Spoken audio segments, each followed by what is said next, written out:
네, 가운데 불은 꺼주셔도 될 것 같아요. 네, 감사합니다. 저 물 한 잔 먹고 하겠습니다.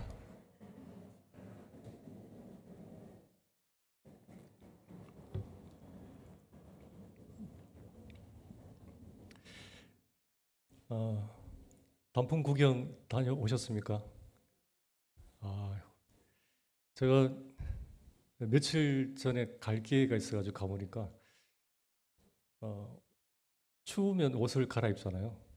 이 잎들이 옷을 안 갈아입고 초록색으로 그대로 있더라고요. 이 단풍이 늦어지는 것 같은데 제가 못 가신 분들을 위해서 선물을 준비해 왔습니다. 와, 일부 시간 젊은 분들하고 반응이 완전히 다른데요.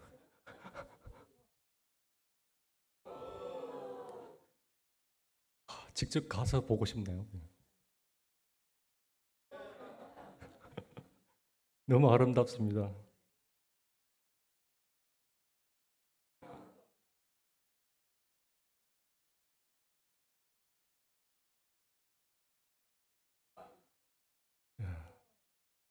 찬양 아시죠? 수많은 잎보다 더욱 많은 은혜라. 잎이 얼마나 많습니까? 우리에게 베푸는 은혜가 이렇게 많습니다. 오늘 제목이 놀라운 하나님의 은혜라는 제목으로 교제 나누겠습니다. 네, 얼마 전에 해외 선교 세미나가 있었는데 그때 나온 책자에 실린 내용인데 동남아 어느 순회 선교사 얘기입니다. 아주 깊은 산골에 복음을 전해달라는 이 간곡한 부탁을 받고 이틀을 걸어서 그곳에 가서 이제 복음을 선교사님이 전했습니다. 청소년들이 이렇게 모여 있는 학교에서 예수님이 여러분의 죄를 담당하기 위해서 십자가에 죽으셨어요. 그리고 부활하셨는데 내 죄를 담당하신 예수님을 영접하고 믿기만 하면 제 사함을 받고 영생을 얻는다는 이 복음을 전했습니다. 그때 이 초등학교 5학년쯤 되는 소녀가 제가 아무것도 한 일이 없는데 정말 예수님 믿으면 제 사함 받고 눈물이 없고 고통 없고 아픔 없는 그 천국에 갈 수 있다는 거죠. 맞습니까? 맞아요. 정말인가요? 이렇게 몇 분이나 묻고 묻는데 선교사는 그렇다고 이렇게 대답을 해주자 이 말을 들은 이 아이가 선생님, 우리 마을 사람들은 선생님이 전해준 이 예수님에 관한 이야기를 지금까지 한 번도 듣지 못했습니다. 오늘 처음 들었습니다. 왜 이제 오셨어요? 우리 아버지가 암으로 고생하다가 2주 전에 돌아가셨는데 더 빨리 오셔서 이 복음을 전해주셨다면 우리 아버지가 꼭 예수님을 믿었을 것입니다. 라고 말하면서 이 마음 아픈 그러한 일화가 있습니다. 우리가 늘 듣고 있는, 편하게 듣고 있는 이 복음은 세상에서 가장 중요한 복음입니다. 1725년부터 1807년까지 살았던 이 존 뉴턴이라는 분이 있는데 아프리카 노예 상인이자 노예 상선의 그 배의 선장이었던 사람인데요. 그는 인생의 가장 밑바닥 생활하면서 상상할 수 없는 온갖 제약을 범한 사람인데 노예들을 폭행하는 등 참으로 이루 말할 수 없는 정말 잔인한 짓을 했던 사람입니다. 그러던 그가 예수 그리스도를 믿고 구원받고 새 사람이 되었어요. 그 후에 이 복음을 전하는 사람이 되었는데 하나님의 사랑에 감사하는 정말 귀한 삶을 살다가 이분이 돌아가셨을 때 존 뉴턴의 묘비에는 이런 말이 적혀 있어요. 묘비에 나는 천국에 이를 때 세 번 놀랄 것이다. 첫째는 반드시 천국에 있어야 할 사람이라고 생각했는데 그가 그곳에 없기 때문에 놀랄 것이다.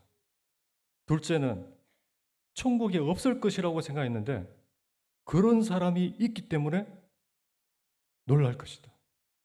셋째는 나 같은 사람이 천국에 있게 될 것을 인하여 놀랄 것이다.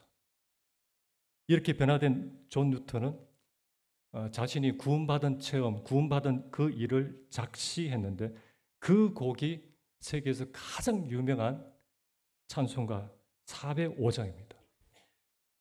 나 같은 죄인 살리신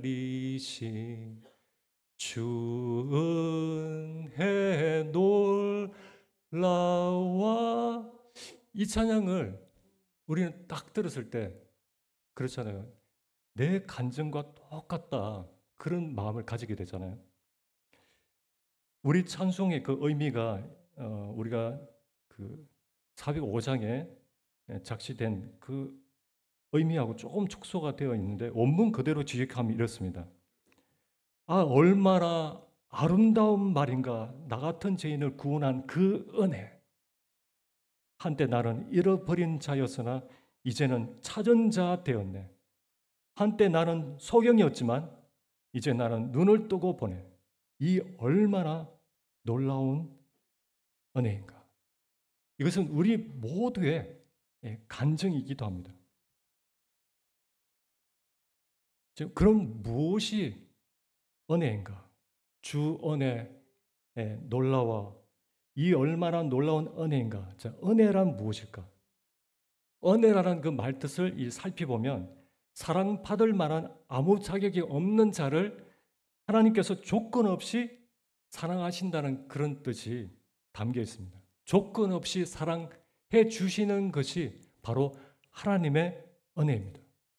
영원히 용서받을 수 없는 자인데 용서받을 수 있게 된 것이 바로 하나님의 은혜입니다. 내가 한 것이 없고 천국 갈 자격이 없지만 그리스도의 공로로 구원해 주신 것이 바로 하나님의 은혜입니다. 맞습니까? 네. 은혜를 잘 설명해 주는 말씀을 이렇게 찾다가 성경이 여러 곳이 있는데 그 중에서 특별히 사무엘하 9장을 통해서 놀라운 하나님의 은혜라는 제목으로 하나님 은혜를 생각해 보겠습니다. 사무엘하 9장 1절에서 8절까지. 구약 475페이지입니다.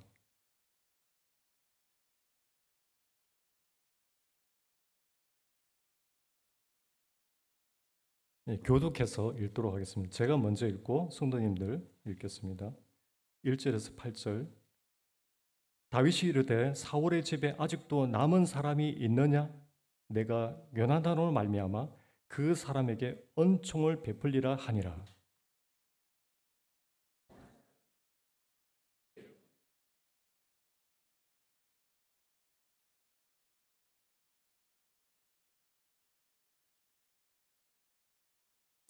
왕이 이르되 사울의 집에 아직도 남은 사람이 없느냐?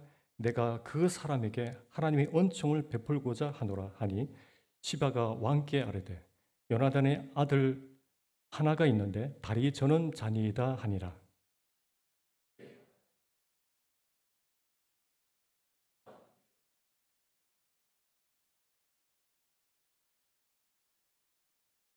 다윗 왕이 사람을 보내 로드발 암미엘의 아들 마길의 집에서 그를 데려오니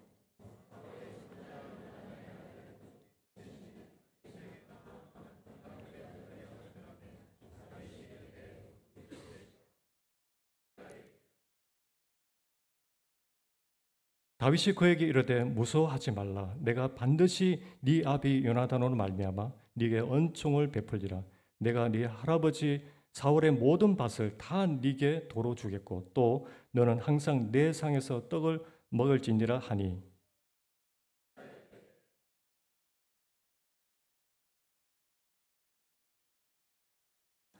13절을 같이 다 읽겠습니다. 시작.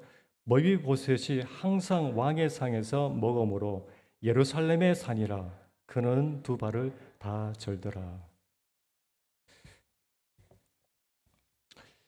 역사적으로 보더라도 어느 나라든 한 왕국에서 다른 왕국으로 바뀔 때 이 반역을 막기 위해서 무엇을 하죠?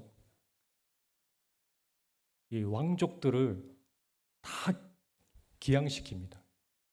아니면 완전히 이 몰살시킨 일이 있습니다. 조선 시대 때도 이 세조가 왕된 이후에 아우를 죽이고 단종을 죽이는 그런 일이 우리 역사에 있었습니다. 반역을 일으키지 못하도록 삼족을 멸한다고 하잖아요. 그런 비슷한 상황이 일어났는데요. 사울 왕이 죽고 누가 등극했죠? 누가 새 왕으로 추대됩니까? 다윗. 네. 다윗이 새 왕으로 추대된 이후의 일입니다. 사무엘하 4장 4절을 보면 사울의 아들 요나단에게는 쫄뚝이는 두 다리가 저는 아들 하나가 있었어요. 그 이름이 머비보셋입니다. 이 머비보셋을 생각하면서 나와 같은 그러한 처지 입장이었는데 어떻게 은혜를 입었는지 한번 이렇게 생각해 보는 것입니다. 이 머비보셋이 이 아이가 5살이 되었을 때 할아버지 사울 왕과 아버지 요나단이 사망했다는 이 죽었다는 소식을 듣고는 유모가 이 머비보셋을 안고 급히 이렇게 도망가다가 그만 이 아이를 떨어뜨려서 두 다리가 큰 장애를 입게 됩니다. 그 후 약 15년에서 20년 세월이 흐른 뒤에 사무엘하 9장에서 다윗과 머비보셋의 이야기가 시작이 됩니다. 다 함께 사무엘하 9장 1절을 한번 더 읽어보겠습니다. 시작. 다윗이 이르되 사울의 집에 아직도 남은 사람이 있느냐? 내가 요나단으로 말미암아 그 사람에게恩총을 베풀리라 하니라. 이 갑자기 한 날 이 다윗 왕이 전에 친구였던 이 요나단을 생각하면서 이 말을 합니다. 사울의 집에 아직도 남은 사람이 있느냐? 사울은 다윗의 원수였죠. 사울의 집에 아직도 남은 사람이 있느냐? 내가 요나단으로 말미암아 그 사람에게恩총을 베풀리라. 요나단과 다윗은 어떤 관계인지 이제 아시죠? 친구라는 관계인데 사울 왕이 이 다윗을 시기해서 그 죽이려는 그 위험에서 건져준 사람이 바로 요나단입니다. 사울의 아들 요나단. 이 요나단 자기가 이어받을 그 왕자리를 다윗이 차지할 수 있는데도 어떻게 해요? 여전히 이 요나단은 다윗을 끝까지 신실하게 사랑합니다. 이 다윗과 요나단은 헤어지기 전에 서로 언약을 맺고 이렇게 맹세합니다. 내가 왕이 되더라도 다른 대적들은 다 멸할지라도 요나단의 집은 영원히 끊어버리지 않겠다. 요나단의 집은 영원히 끊어버리지 않겠다.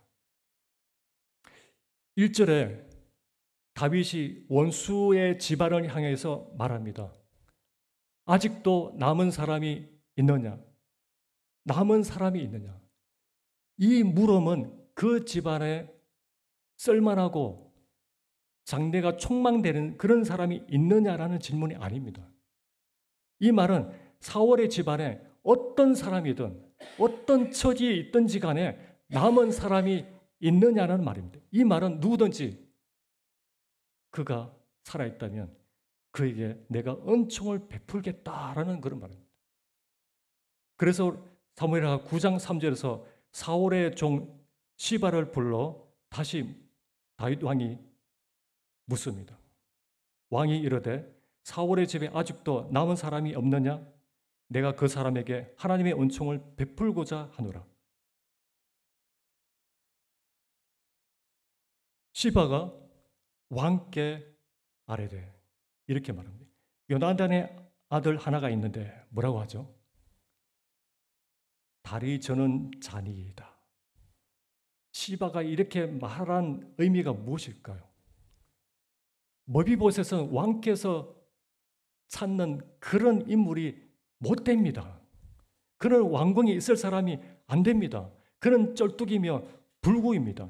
그는 아무짝에도 쓸모없는 그런 사람입니다. 우리가 바로 그런 사람이 아닌가요? 영축 불구였고 죽었고 버림받은 자인데 어쩌면 왕을 반역할 수도 있는데 뭐라고 말합니까? 내가 그에게 은총을 베풀겠다. 데려오라. 이 선언은 요한복음 3장 16절의 선언과 동일합니다.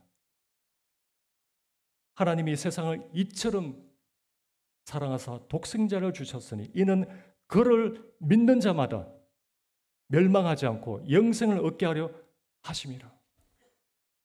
누구든지 그를 믿는 자마다 유대인이든 헬라인이든 자유자이든 종이든 그 사람이 공부한 사람이든 안 한 사람이든 돈이 있든 없든 남자든 여자든 간에 그 사람이 누구든지 예수님을 믿으면 구원을 받는다.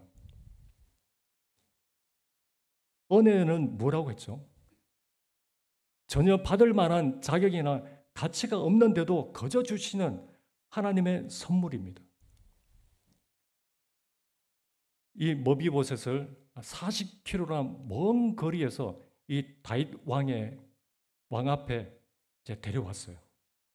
그가 이 머비보셋이 의심이 여지없이 이 머비보셋, 이 장애인은 다윗이 자기를 처형할 것으로 생각을 했습니다. 일반적으로 이런 사람은 왕위에 대한 도전자입니다. 그는 극심한 그 공포 가운데 벌벌 떨면서 머리를 조아리고 엎드려 있었어요. 7절에 정말 죽여 마땅한 이 원수의 손자, 두려워 벌벌 떠는 이 머비보셋을 향하여 왕이 말합니다. 무서워하지 말라. 두려워하지 말라. 얼마나 놀라운 은혜입니까? 얼마나 놀라운 자비입니까? 무서워하지 말라. 곧 죽을 목숨인데, 그런 사람인데 이렇게 왕 앞에 살아있는 것은 그가 무엇을 잘해서 잘나서가 아닙니다. 오직 아버지 요나단 때문에, 언약을 지키는 이 다윗 때문에 큰 은혜를 입었습니다. 우리가 예배 드릴 때 그런 표현을 했잖아요. 우리는 벌레요 구더기 같은 인생이라고. 그러한 인생인데 예수님의 그 희생으로 말미암아 우리가 큰 은혜를 입은 것입니다.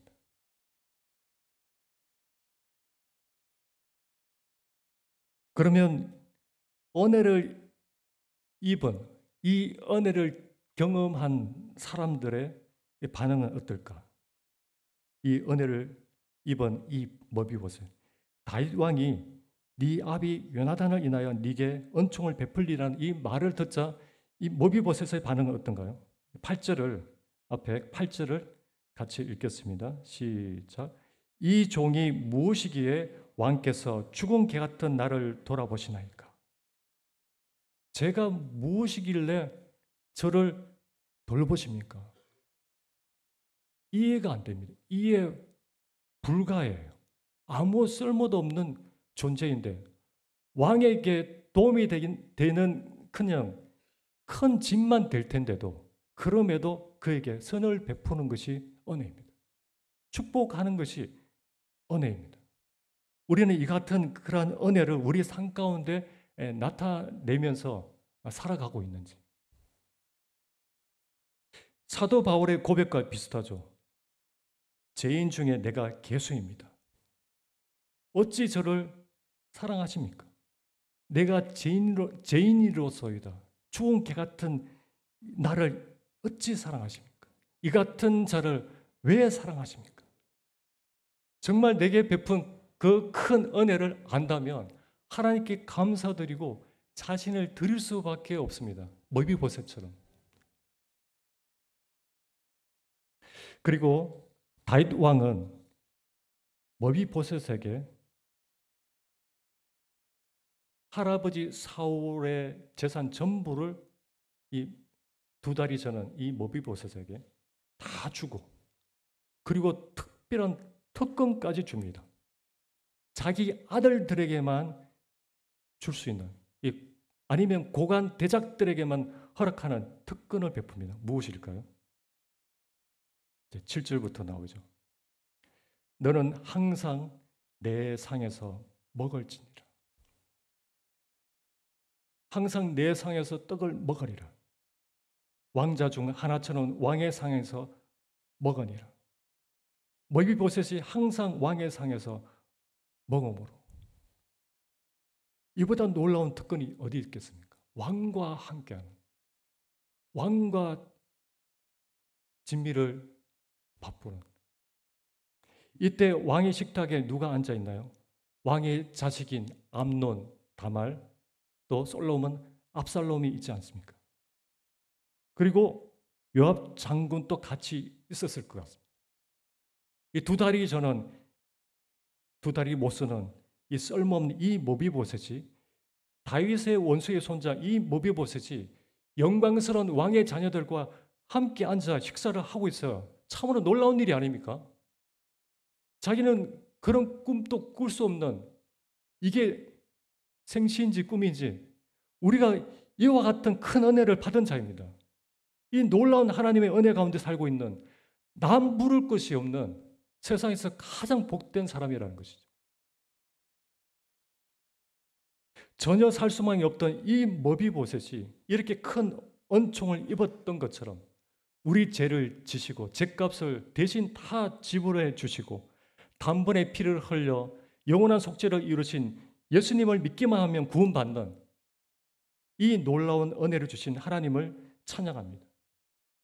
죽을 목숨이 없고 아무 쓸모도 없던 머비보셋이 이 왕의 자녀들과 함께 식탁에 함께 하듯이 우리 또한 예수 그리스도 때문에 이 하나님의 가족의 일원이 된 것입니다. 맞나요?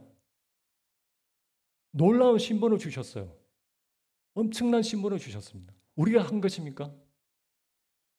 아닙니다. 하나님의 일방적인 사랑입니다. 일방적인 은혜. 거저 받은 것입니다.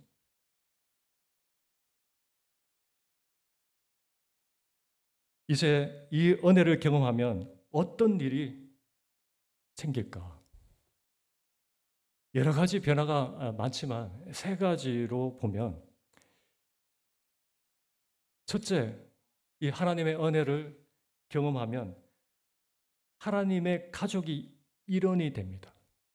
올해에도 귀한 자녀들이 태어나도록 하나님께서 하셨는데, 여러분 세상에 아기가 태어나면 이 부모와 생김새가 어떻죠? 비슷하죠. 예, 마찬가지로 영적 출생도 동일한 원리입니다. 성령으로 거듭날 때 하나님의 자녀로 이제 태어나게 되는데, 그때 전에 부르지 못한 그 하나님을 어떻게 부르게 됩니까? 예, 아버지라고 자연스럽게 부르게 되고 가족의 일원으로서 성도와 교제를 하게 됩니다. 구원받기 전에는 진노의 자녀였지만 거듭난 후, 구원받은 후에는 누구의 자녀입니까? 하나님의 자녀입니다. 구원받기 전에 생각해 보면, 구원받기 전에 저를 전도한 분과 또 교회에 계신 성도들과 이 말이 안 통했어요. 그런데 이제는 어떤가요? 잘 통하시는가요? 잘 통하신 분이라면 구원받았다고 생각됩니다.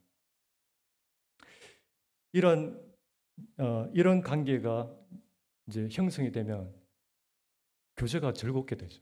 시간 가는 줄 모르고 영적 대화가 잘 통하는 그런 관계라는 것을 이제 스스로 이제 알게 됩니다. 제가 거듭났을 때 모임에 오기 전에 여러 교회를 찾아다녔는데, 왜냐하면 말이 통하는 사람을 만나고 싶어서 교회를 찾아다녔습니다. 그런데 이 브래들린 우리 교회에 왔을 때 정말 깜짝 놀랐습니다. 왜냐하면, 왜 놀랐냐면, 교회에 왔을 때 구원받은 사람이 이렇게 많다는 것을 정말 깜짝 놀랐습니다. 그런데 일반 교회 갔을 때 찾아보기 참 드뭅니다. 개인적으로 가장 기쁜 일이 모두가 형제자매라는 사실에 교회에 왔을 때 내 집에 들어오는 그런 기분이었습니다. 이 말이 통하는 사람들이 얼마나 많은지 그때가 생각납니다. 둘째는 이 은혜를 경험하게 되면 지식이 새롭게 됩니다. 거듭나면 그전에 없던 지식이 내 생각과 내 마음에 자리를 잡게 돼요. 거듭남이 하늘에 계신 아버지의 속성을 지니게 되는데 하나님의 속성들이 여러 가지 있지만 특별히 사랑이 있죠. 사랑, 또 거룩함, 또 의로움. 그전에 전혀 생각하지 않았습니다. 전혀 나와 관계없는 속성들입니다.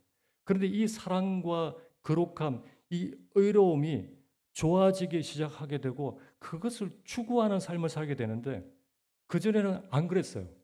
그런데 구원을 받고 나니까 이제 위의 것을 생각하게 되고 순결한 것들을 찾게 되고 또 영적인 것들을 찾게 됩니다. 그래 하나님의 것들을 사랑하게 돼요. 하나님의 백성을 사랑하고 하나님의 말씀을 사랑하게 되는 그러한 변화가 일어나죠. 셋째는 이 하나님의 은혜를 경험하게 되면 주님 뜻대로 살고 싶은 마음이 생깁니다. 내 삶을 주장하시도록 예수님을 내 마음의 주인으로 모시고 싶은 그런 소원이 내 속에서 일어나게 되죠. 주님을 기쁘시게 하고 싶어서 순종하고 싶고 주님을 나를 위해서 희생하신, 나를 위해서 죽으신, 나를 사랑하신 그분을 위해서라면 뭐든지 하고 싶은 마음이 생기는 거예요. 그 중에서도 특히 복음을 전하고 싶은 복음의 빚진 자의 마음을 이제 갖게 되는데 제 경우에는 이제 구원을 딱 받고 나니까 지나가는 모든 사람들이 정말 불쌍하게 여기셨어요. 그전에는 그런 마음이 없었습니다. 모든 사람들이 불쌍하게 보이는 거예요. 나는 천국 가는데 저 사람은 어떻게 하지? 내 가족은 어떻게 하지? 이 마음이 아파지는 것입니다.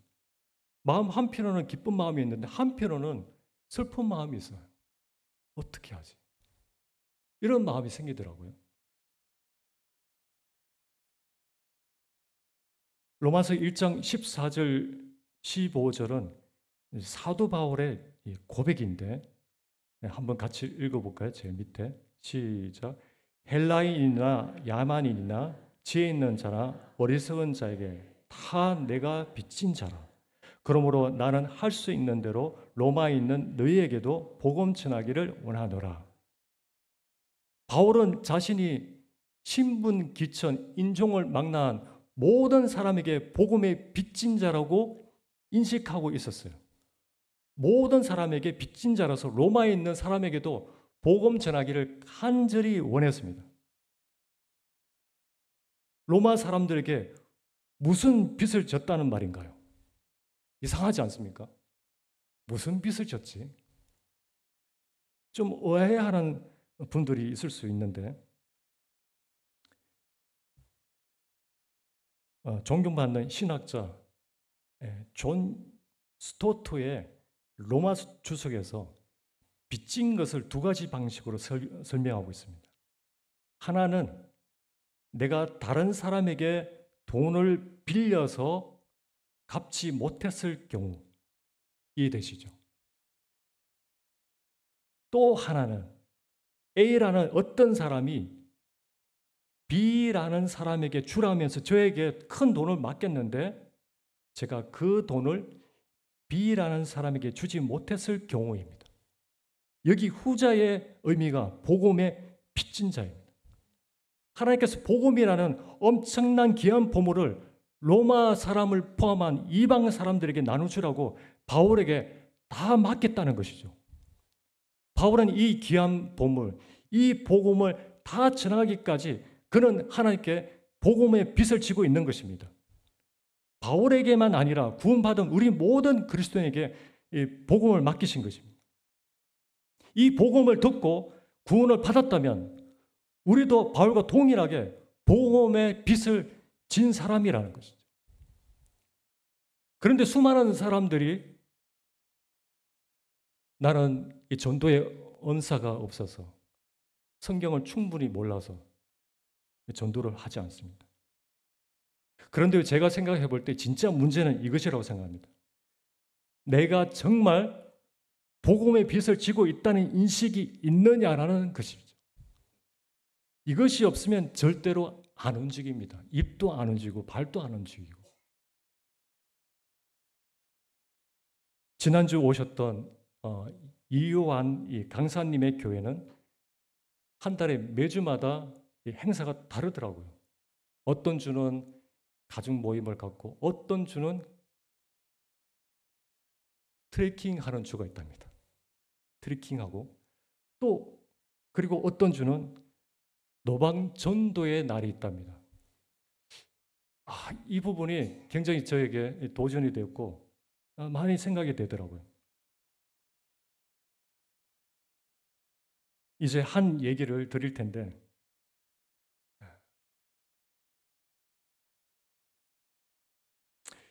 복음에 비친 한 분에 대해서 얘기를 하고 마치도록 하겠습니다. 이 얘기를 들으면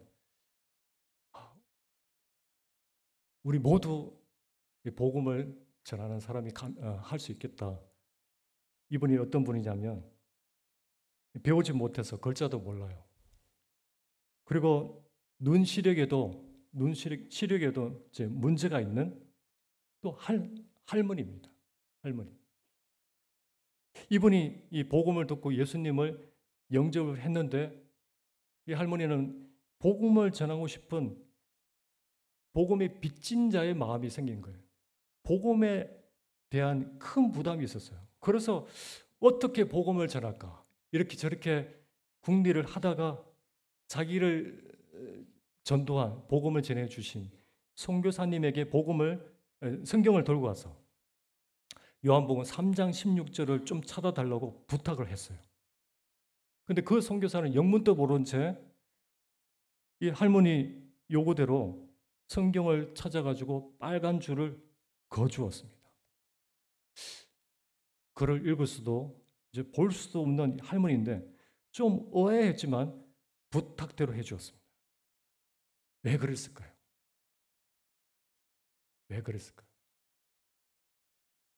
그 다음 날부터 할머니는 매일 학생들이 마칠 그 학교하는 그 시간에 동네 그 학교 정문에 찾아갑니다. 그리고 수업을 마치고 나오는 학생들에게 학생, 나 좀 도와줄 수 있겠어요? 말을 건넵니다. 나이 많으시고 몸도 좋지 않아 보이는 이 할머니가 부탁하니까 이 거절도 못하고 그럼 뭘 도와드릴까요? 학생들이 막 다가옵니다. 사실 이 할매가 좋아하는 책이 있는데 눈이 잘 안 보여서 볼 수 있어야지. 그래서 말인데 여기 빨간 줄 쳐놓은 부분만 좀 읽어주겠어? 그러면 그 학생은 요한복음 3장 16절을 할머니가 잘 들을 수 있도록 또박또박 읽어줍니다. 정말 고마워해. 그런데 학생은 이 말이 무슨 뜻인지 알겠어? 잘 모르겠어요. 그래? 그러면 내가 좀 설명해 줄까? 이때부터 할머니가 복음을 전하기 시작합니다. 쭉 전하는데 학생들이 그 결과로 예수님을 믿게 되었다고 합니다. 여기 할머니처럼 우리는 하나님의 놀라운 은혜를 받은 사람입니다. 우리는 이 복음의 빚진 자입니다. 아무 공로도 없이 아무 수고도 없이 이 엄청난 은혜를 받은 사람입니다. 머비보셋처럼. 우리 모두는 하나님께 빚을 졌고 또 우리에게 복음을 전해준 분들에게 빚졌습니다.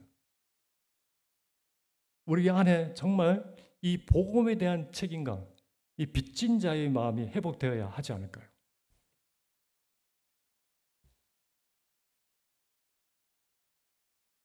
은혜를 경험하면 일어나는 세 가지 무엇이었죠?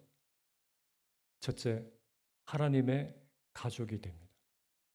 하나님 아버지를 점점 성숙하면서 닮아가게 되죠. 두 번째, 하나님의 지식으로 생각의 변화, 생각의 전환이 일어납니다.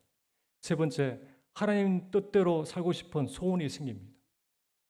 그 중에서도 이 복음의 빚진 자로 살고 싶어져요. 나에게 들려준 이 복음 때문에 내가 영원한 생명을 얻었는데 주님 그 사랑 감당할 수 없는 사랑을 내가 아는데 그냥 있을 수 없죠. 이러한 소원이 생기는 거죠. 여러분 마지막 말씀드릴게요. 만약에 이 은혜를 깨달은 후에 그동안 변화가 없거나 퇴보하고 있다면 회복이 필요할 것 같고요. 그리고 이러한 변화가 만약에 하나라도 없다면 다시 구원 점검을 해보면 좋을 것 같습니다. 우리에게 이 미친 그 하나님의 그 은혜가 얼마나 크고 놀라운지 이번 주 다시 그분의 은혜가 얼마나 큰지 다시 묵상하면서 한 주간 하나님께 감사드리는 그런 한 주간을 보내셨으면 좋겠습니다.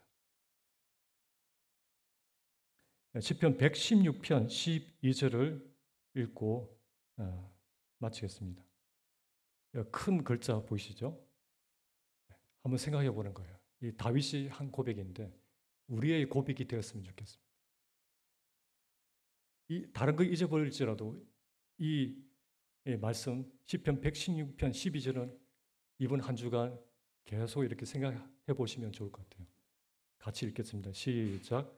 내게 주신 모든 은혜를 내가 여호와께 무엇으로 보답할까? 기도드리고 마치도록 하겠습니다.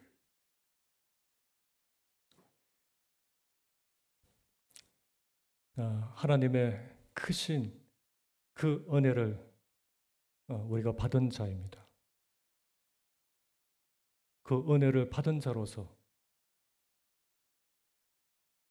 우리는 감사를 표할 수밖에 없고 또 최소한 주님이 우리를 위해서 몸을